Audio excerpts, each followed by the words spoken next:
Today, the biggest mortgage risk of all?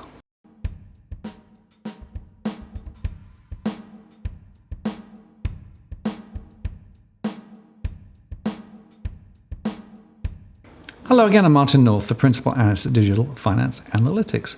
Welcome to our latest post covering finance and property news with a distinctively Australian flavour.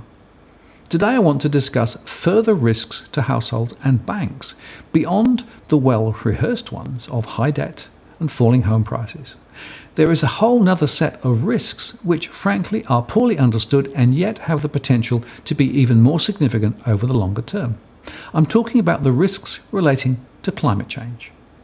And by the way, if you get value from our posts, please do consider supporting our work either via Patreon, here is a link, or by making a one-off donation via PayPal. Again, here is a link. We really appreciate your support to help us continue to make great content. Now, mortgage underwriting is all about correctly assessing risks. How much is the property worth? How big is the loan? How well placed are the borrowers to repay the loan? And what is the credit risk? But according to a discussion paper from 2016 entitled There Goes the Neighbourhood, Climate Change, Australian Housing and the Financial Sector, which was issued by the Climate Institute, banks and their customers need to be more alert to risks associated with climate change. Back then, I spoke to the author, Kate Mackenzie, about the paper which highlighted important issues for lenders and prospective purchasers. She said banks should be undertaking detailed portfolio modelling to analyse the current and future risks in their property loan portfolios. After all, their insurers have the data. And prospective purchasers should be exploring the impacts from floods and other natural forces before purchase. There are tools available, or try getting online insurance quotes for a prospective property. She says that local authorities may sometimes grant planning approvals on land which is or may become risk-prone, and buyers should be aware. The report said that some of the homes built, bought and sold in Australia are vulnerable to flood, cyclone and bushfire, as well as growing risks such as storm surge, landslip and coastal erosion. Australia is highly exposed to climate change, and this will exacerbate many of these risks. Whilst it is often possible to defend or adapt housing to some of these risks, not all are adaptable, and some only at a prohibited expense.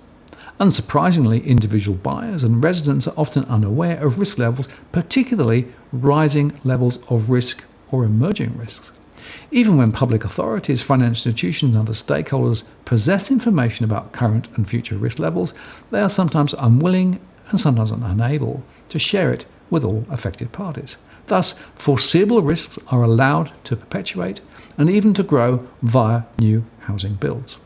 The full scale of the risks may only be recognised either through disaster or damage, or when insurance premiums become unaffordable. Any of these events can in turn affect housing values. Damaged, destroyed or devalued housing has social costs, either to individuals or to the broader public via the government. Australia's housing stock is expanding, and with continuing gaps in policy, regulation and industry, it is highly likely that some of this new stock is more vulnerable than buyers, residents and other stakeholders would assume. Now, virtually all banks in every year clearly identify the risks of climate impacts to their own operations and describe measures taken to ameliorate it. Most banks, in most years, cited indirect risks via institutional financing, in particular to the agricultural sector. And in some cases, banks described developing and deploying screening methods to ameliorate this risk. However, references to climate impacts via residential property were far patchier. Several banks, for example, referred to material risks via their customers' ability to repay mortgages, and even referred to studies of the aggregate exposure of Australian housing to climate impacts. Moreover, the bank's own industry group, the Australian Banking Association, has been relatively silent on this matter. Industry has tended to defend its position, but the paper offers some important commentary on their arguments, and in fact debunks 6 points.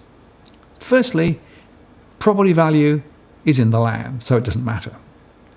The assertion that the property's value is solely in the land rather than the building will be irrelevant in several scenarios, particularly when we consider climate change. For example, there are limitations to measures that can mitigate the effects of coastal erosion. Land that is at increasingly frequent risk of flooding may still be suitable for dwellings, but the increasing cost will reduce the value of the properties.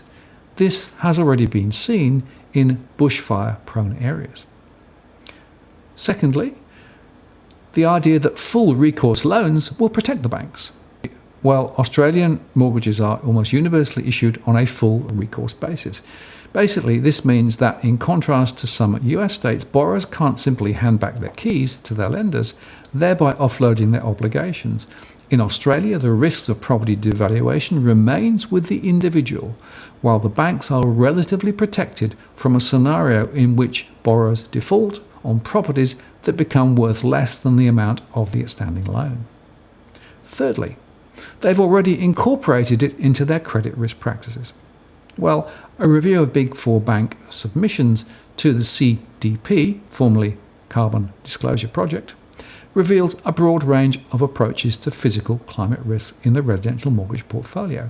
While all banks discuss climate impact resilience measures for their own property portfolio, like bank branches, and 2 banks mention incorporating physical climate risk into their commercial lending practices, there is little mention of incorporating physical climate risk into residential property lending risk assessments.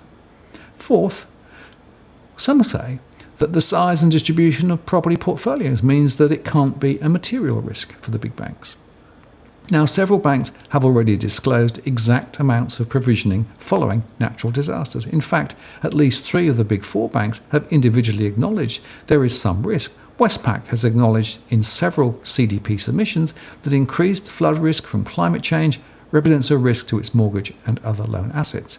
And ANZ in 2007 said it would begin to devise a method to analyse this risk, and NAB states that it is exposed to the physical effects of climate change to its customers, not only in residential property, but also as an agri-business lender. Now, it's true that all amounts of costs incurred to date are small relative to the bank's overall balance sheets. For example, NAB reported a $76 million provision for bad and doubtful debts associated with the 2011 floods in Queensland and Victoria. However, the nature of climate change means that these risks will increase, particularly if urban coastal development continues to grow without adequate resilience standards. Fifth, the use of mortgage insurance removes the risks to the banks.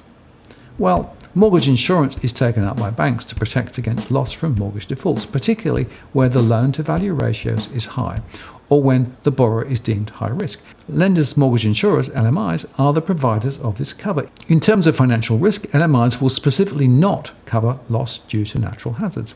There is also some debate about the role of LMIs in Australia in terms of their own financial stability and their role in the broader financial system. An RBA report in 2013 noted that while industry practices have mitigated some risks related to LMIs, they are highly correlated to the broader mortgage market. Therefore, in a credit market downturn, LMIs could be pro-cyclical, or at least fail to be counter-cyclical. And another limitation of LMIs is that they only cover about a quarter of all mortgages. The limitations of LMIs as a hedge against mortgage losses are illustrated by mortgage-related losses suffered by several banks due to natural disasters. And finally, recently APRA suggested that there may be some benefit to banks holding loans insured by LMI, but at the moment that doesn't seem to flow through to different capital weightings. And the last point that is often claimed to mitigate the risk is that the average mortgage duration is quite short. Now, the average mortgage age in Australia is somewhere between 4.5 and 5 years. However, this is an average from a market that has, in aggregate, grown every year for decades. Although the definitive data is not collected on non-securitized mortgage age, it is likely a proportion is due to owners cashing out as prices rise. Of course, that may change now as prices are falling. This is unlikely to be a mitigating factor for banks who have up to 25 or in some cases 30 years mortgage exposure on risky properties. So given that this summer is the hottest on record, and we are currently battling bushfires in Tasmania and Victoria, as well as flooding rain in Queensland, we need to look past just the direct economic impacts of the events and we need to think more strategically about the potential impact on our housing stock. A quick bit of modelling, based on exposure to tidal surges and bushfires, suggests that somewhere between 15 and 35% of all properties are exposed. Yet we've had a decade of policy vacuum as the climate warms. And the time for real action has long passed, but from a property value perspective, this is another reason why there are more risks to the downside.